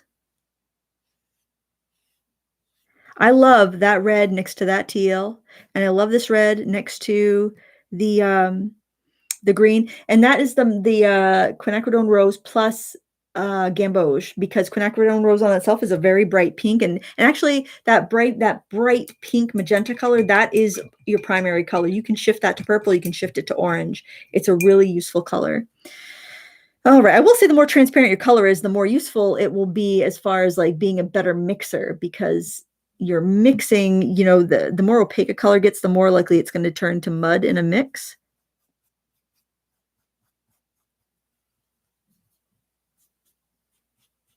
So, I mean, I was poking fun at, people who are like, I only use transparent watercolor. I'm not really poking fun. I mean, if you want to do it, do it. But yes, you will get it. You will mix better colors with transparent colors often, because the opacity can make for mud. So I think that's why a lot of us are trained on transparent only, just because of if you're learning how to mix, it's going to be easier for you to mix without the opacity.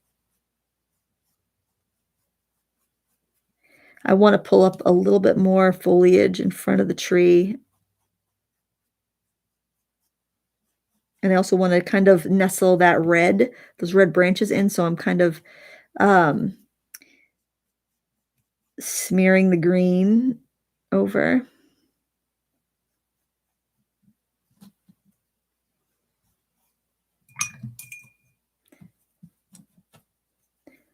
And I'm using a small #1 round, or #2, 1 or 2. It's a 2. So I don't get too much water in there. I did get too much water there, but trying not to reactivate the white on the tree trunk. All right, so now I do need some, I almost said feathers. I need some leaves in the tree. Let's try to use up some of our mud while we're at it too. I'm going to get myself a good old juicy brush load full of Hansi Yellow Light. Sometimes I call it lemon yellow, because it's just kind of like basically your cool yellow. And I'm just going to dab in some leaves. You could use whatever brush you like for leaves. I will take another break for questions after I get these leaves in. So just keep on posting them doing the word question in all caps. Remember, your leaves are in front of the tree too, because the branches are in front of the tree. Even if you didn't draw any branches in front of the tree, just do some leaves in front of the tree. And our brains, our logical brains that know that branches come on all sides of the tree, will fill that in for the viewer. So, and you can also cover up mistakes. If you have something that you're not crazy about in the background, you can like throw some leaves on it.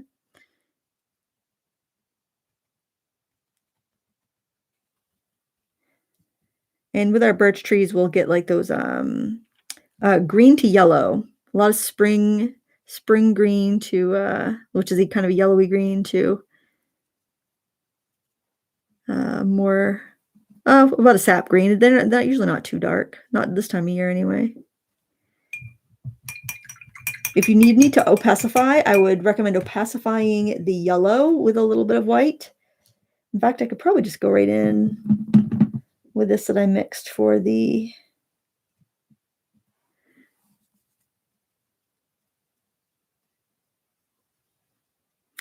for our tree, and basically throw that in where you need that contrast. It's not going to show up many places, but if you go over the darker areas, it will show up quite well. And then put your brighter yellowy green over lighter areas so that you can get that color. A lot of it is just, I mean, in art, your colors don't have to be perfect. Getting your values right, though, that's where you're going to really notice an improvement. So like by making the super really light value opaque color, I can throw some leaves where it's really dark and my other colors wouldn't really stand out or show up.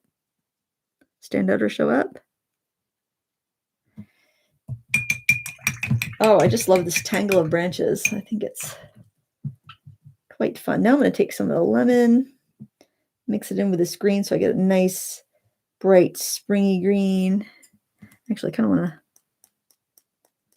I want to flick some of that on there, but it's just, I need a bigger, wetter brush for that. Let me just get some painted in there first, then maybe I will. I do want some of the sky showing through. It's kind of a delicate balance, because there's parts of your painting that you want to that you want to remain, you like, I love those little bits of teal water poking through. I don't want that all to get covered up. There might be some awkward branches that you're not crazy about. They're like, well, I think I'd like to cover up a little bit of that because that's looking a little sketchy. That's looking a little awkward. And it's like, I like parts of, you like little parts, so you got to make sure that you leave the parts you like. I like it almost looks like it's dancing and blowing in the breeze. All right, so now what I'm going to do, I'm going to take a nice big soft absorbent juicy brush, my large round from my craft ammo set, and I'm going to sop up what's left here. Well, I don't know if there's enough in there though. Well, let's see. Yeah. If you hear a splash, that would be paint hitting the microphone. And I'm going to do some yellow. Just get a big old brush load of that. Nice and juicy.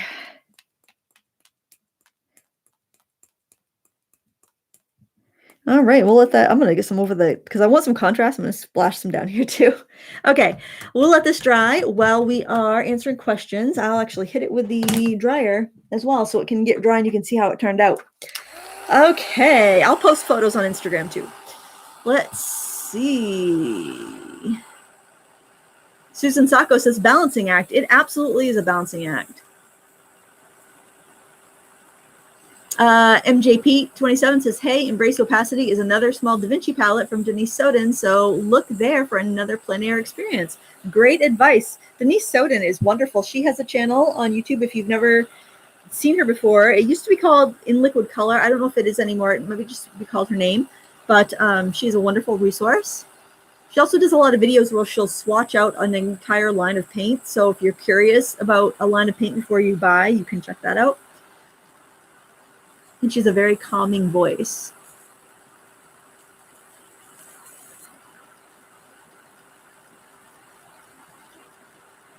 Okay, I'm looking for questions. Bear with me. Oh, Kristen suggests getting a screenshot of the pre-photo. That would be a good idea.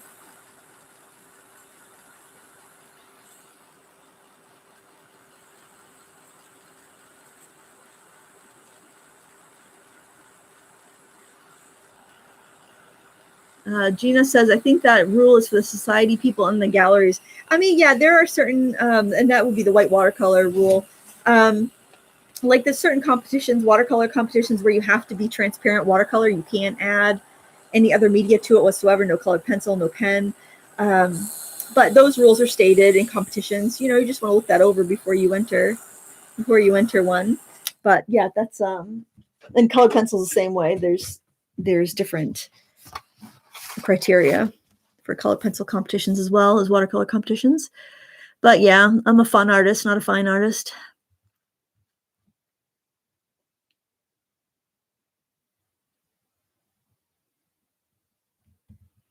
And if you have a question, like I said, last call for questions, go ahead and pop them in the chat. If I missed them, then pop them in again. Let's see. Jesse G asks, what watercolor paint do you prefer for plein air? Are some formulas easier to work with for you? Would you use something flowy like Core or less flowy like Magello, Da Vinci, or gouache? Generally for plein air, well, I will use anything for plein air. I've been doing pastels a lot in plein air. But for watercolor, it doesn't really matter as long as it's decent quality, honestly, in my opinion. I actually really, if you live in a climate where you can handle the honey-based paints, Sennelier is a really nice plein air paint, in my opinion, because I find it's very difficult to overwork a piece with Sennelier. And sometimes I'll be just like hanging out painting and I'm kind of in the last stages, but I don't want to start a new one. And I'm just kind of fussing around with it a bit. And I find it impossible to overwork a Sennelier piece. So that's a nice one. Another, like a really inexpensive set that I love for plein air. I got to take a quick drink. It would be Primo Marketing has a set called Decadent Pies. And that combination of colors is so lovely for plein air work. It's, very earthy.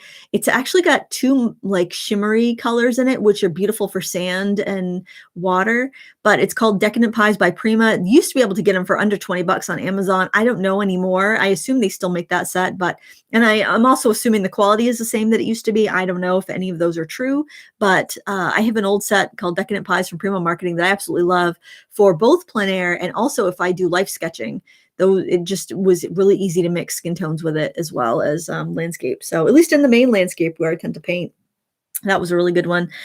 I would probably not really necessarily care if a paint is very flowy for plein air. It could be a paint with no oxgal whatsoever because it just you're fighting the wind and the sun. You're not really, I don't think, getting as much of the value of a really flowy paint. I don't think it would really you'd really notice that flowiness of it. So it does that wouldn't be a criteria that I would really that would really matter to me too much. Just any good paint, in my opinion. September Mishu asks, oh, what a unique name. I love it. Any advice for making time for art when you have a young child?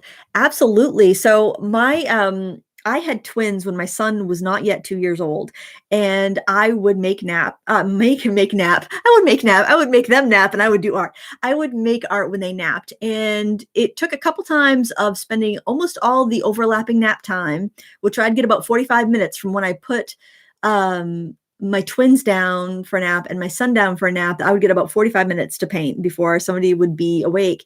And it would take all that time to haul everything out. So what I did was I just took a little writing table. It was just a little desk I had in my bedroom.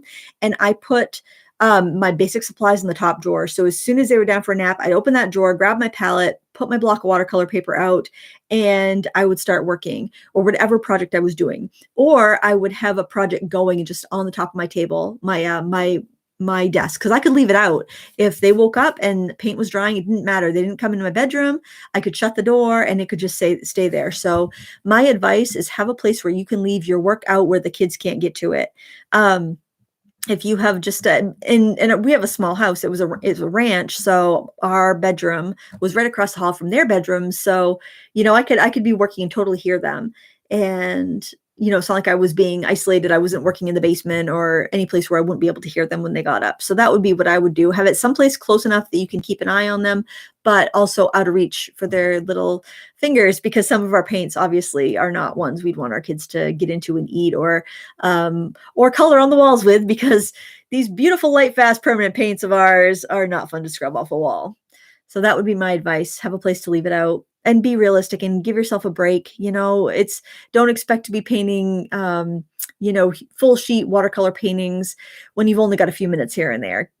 A small sketchbook and a small set of watercolors, and just grab that time when you get it. I could never nap when the kids napped, so I used it to make art. And if all you get is 5 or 10 minutes, then do it and come back and pick up where you left off. Don't beat yourself up. Don't set realistic expectations, but you absolutely can do it.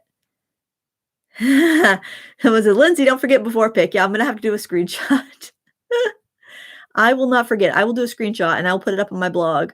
Maybe Instagram. We'll see if I can get how good quality I can get, but definitely on my blog.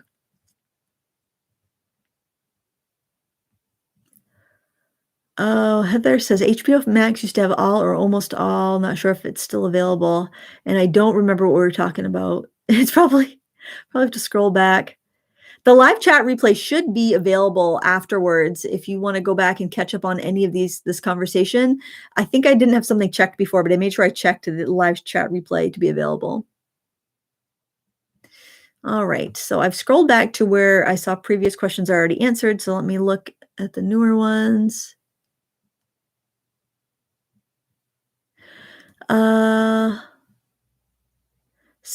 Wendy Studio Scrap says, hello from France. Why plein air is used in French and sennelier is amazing and has a good range of colors for nature. Plein air is a French term. I don't know if that's what they mean, or maybe she means that's what they use in France for plein air. So yes, sennelier watercolors are wonderful. And I don't find them as, especially the pans, I don't find them to be as oozy as their tube paints. just so if you are in a humid climate, maybe try a couple pans and see how they work for you. And then if you like them, maybe invest in a set because their sets can be pretty affordable on Amazon. I've gotten some great deals on Sennelier. Oh, bye, Joe. Joe's got to run. Thank you, Joe, for moderating. I appreciate it. Oh, thank you, Carolyn. Okay, I think I have caught up on all the questions. Let's take a look at that first painting. I'll also take a look at I'm not going to mess with the sketch I did of Maisie. I kind of like how fresh that was. That's our first one that we fixed. I like how it came out. I'm really happy with it.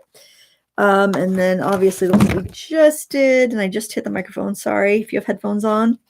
And then this one I did yesterday. I was thinking it needed a little something.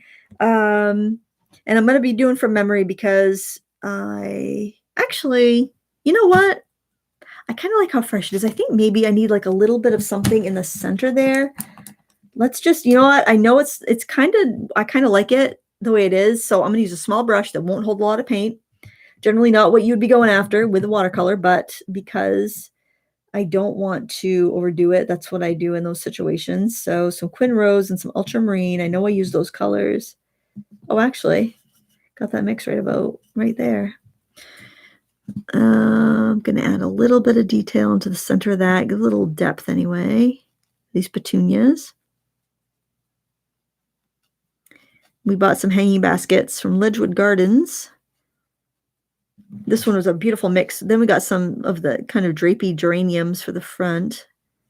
I put out the buntings, the patriotic flag buntings. And so the wild, kind of not wild, they're not wild geraniums. I don't know if they're some sort of geranium, but they're very like reachy, very army, leggy. I don't know. They have lots of reachy flowers. So I've got those and our patriotic buntings out for Memorial Day and 4th of July. And this one's on our back balcony deck.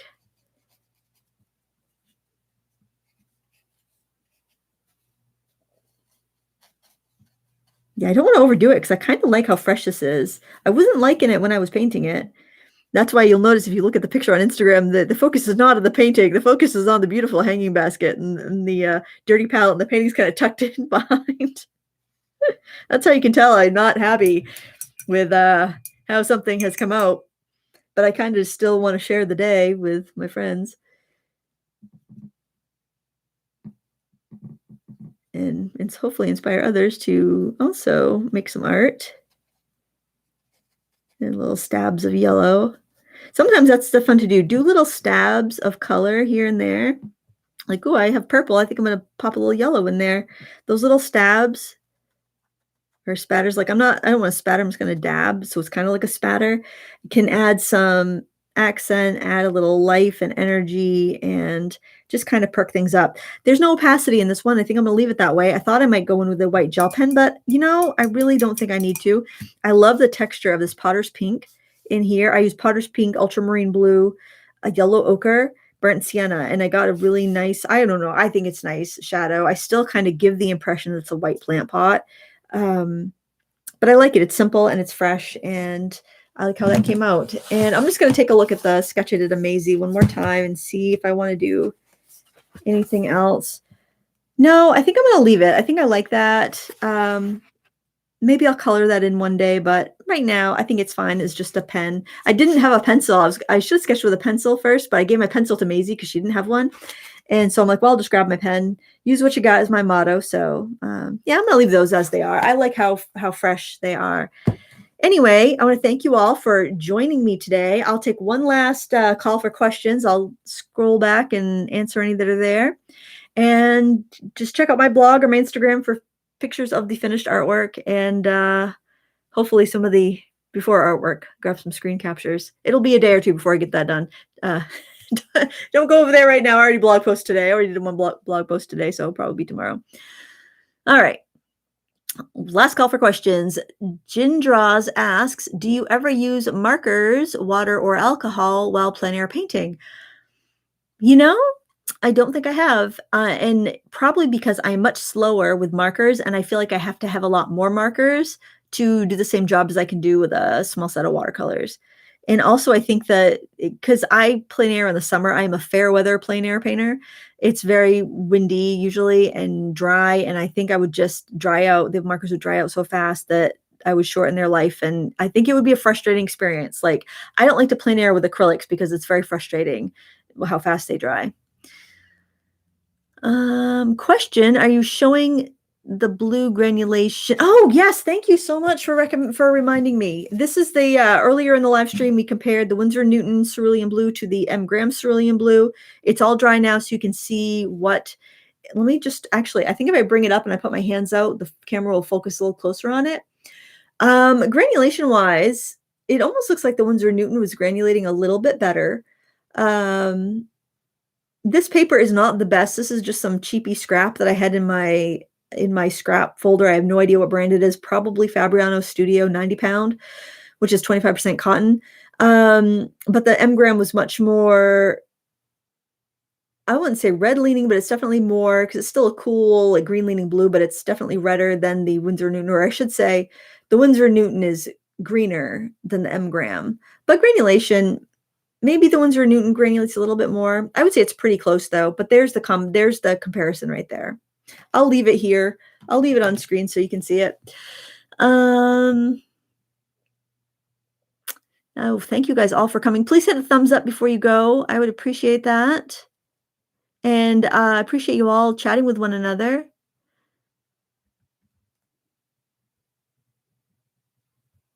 Yeah, Amazon said some really good prices on Sennelier products. I got a great deal on the pastels last summer, and I've gotten a great deal on their artist quality tubes. I've seen a great deal on their pans. It was really hard not to buy their set of 48 pans.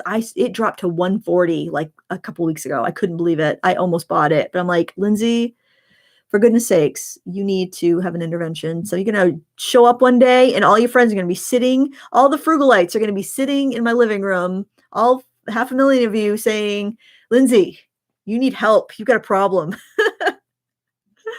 Everyone's going to be like, no, you need to slow down. Slow your roll with the buying of the watercolors. Okay, gosh, I think I've caught up. Well, guys, thank you so much for coming. I appreciate it. I know it's kind of hard to make these impromptu live streams. I just don't know what my schedule is going to be when everybody's around, but it was so much fun and I'd like to do more of them. So if you would like to see more live streams, let me know in the comments after this one is done. And if you know of anybody else that would enjoy content like this, please send them my way. The more the merrier. And we will see you next time. As always, happy crafting. Bye.